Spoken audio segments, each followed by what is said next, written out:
You know the phrase, seeing is believing. But what if you need to believe before God will let you truly see?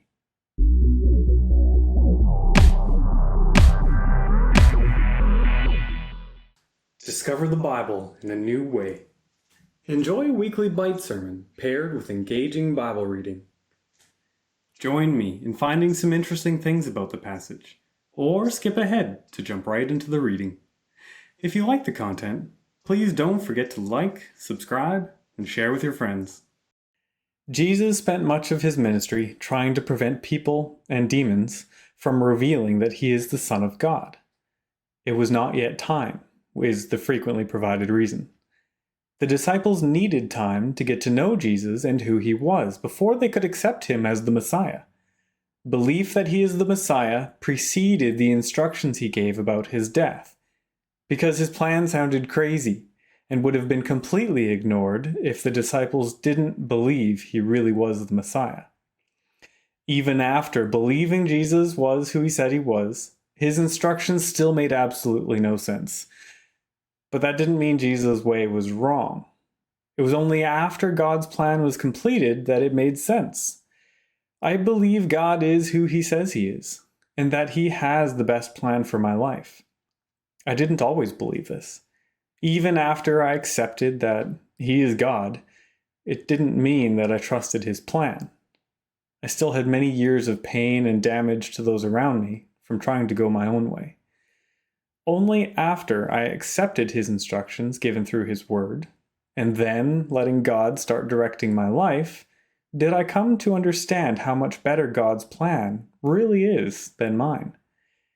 If I didn't believe or follow God's instructions, there is zero chance I would come to understand why he wanted me to go a certain way, because I would never see the destination.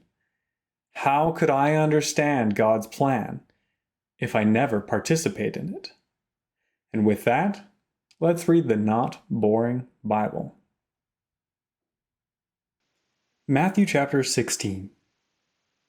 One day the Pharisees and Sadducees came to test Jesus, demanding that he show them a miraculous sign from heaven to prove his authority. He replied, "You know the saying, red sky at night means fair weather tomorrow. Red sky in the morning means foul weather all day. You know how to interpret the weather signs in the sky, but you don't know how to interpret the signs of the times. Only an evil, adulterous generation would demand a miraculous sign. But the only sign I will give them is the sign of the prophet Jonah." Then Jesus left them and went away. Later, after they crossed to the other side of the lake, the disciples discovered they had forgotten to bring any bread. "Watch out," Jesus warned them. "Beware of the yeast of the Pharisees and Sadducees." At this, they began to argue with each other, because they hadn't brought any bread. Jesus knew what they were saying, so he said, "You have so little faith. Why are you arguing with each other about having no bread? Don't you understand even yet? Don't you remember the 5,000 I fed with 5 loaves, and the baskets of leftovers you picked up? Or the 4,000 I fed with 7 loaves, and the large baskets of leftovers you picked up? Why can't you understand that I'm not talking about bread? So again I say, beware of the yeast of the Pharisees and Sadducees." Then at last they understood that he wasn't speaking about the yeast and bread, but about the deceptive teaching of the Pharisees and Sadducees. When Jesus came to the region of Caesarea Philippi, he asked his disciples, "Who do people say that the Son of Man is?" "Well," they replied, "some say John the Baptist, some say Elijah, and others say Jeremiah or one of the other prophets." Then he asked them, "But who do you say I am?" Simon Peter answered, "You are the Messiah, the Son of the living God." Jesus replied, "You are blessed, Simon, son of John, because my Father in heaven has revealed this to you. You did not learn this from any human being. Now I say to you that you are Peter, which means rock. And upon this rock I will build my church, and all the powers of hell will not conquer it. And I will give you the keys of the kingdom of heaven.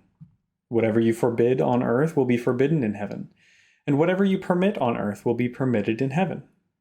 Then he sternly warned the disciples not to tell anyone that he was the Messiah. From then on, Jesus began to tell his disciples plainly that it was necessary for him to go to Jerusalem, and that he would suffer many terrible things at the hands of the elders, the leading priests, and the teachers of religious law. He would be killed, but on the third day he would be raised from the dead. But Peter took him aside and began to reprimand him for saying such things. "Heaven forbid, Lord," he said, "this will never happen to you." Jesus turned to Peter and said, "Get away from me, Satan. You are a dangerous trap to me. You are seeing things merely from a human point of view, not from God's."